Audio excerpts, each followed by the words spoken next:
Malo jedna informacija za sve iznenađujuća.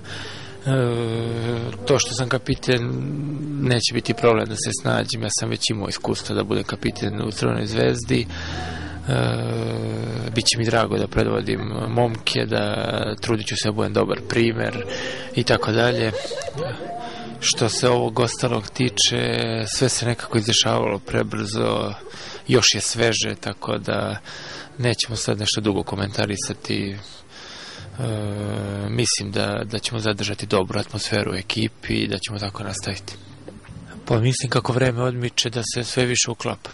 Bez obzira što sam već igrao u Crvenoj zvezdi i što poznajem kako stvari ovde se odvijaju, opet treba jedan period privikavanja.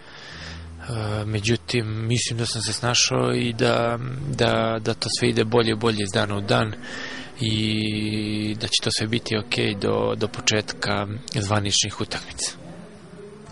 Pa mislim da je tim imao i kvaliteta i snage da to prekine i prošle godine. Međutim, uz dobru igru ipak je falilo je još bodova da bi se titula uzela. Mislim da pa svake godine imperativ Zvezde, titula, kup i tako dalje. Međutim, sigurno da mi je i ove godine cilj da pogotovo jer sam ja tu, uvek sam željan trofeja, bio i kad sam ranije bio ovde, tako da mislim da možemo, da smo stvarno kvalitetni, što smo pokazali u današnjoj utakmici. Mislim da imamo kvalitet da osvojimo titulu i da ćemo težiti ka tome i da napravimo nešto u Evropi. Pa baš tako, koji god rival da nam dođe, cilj se zna.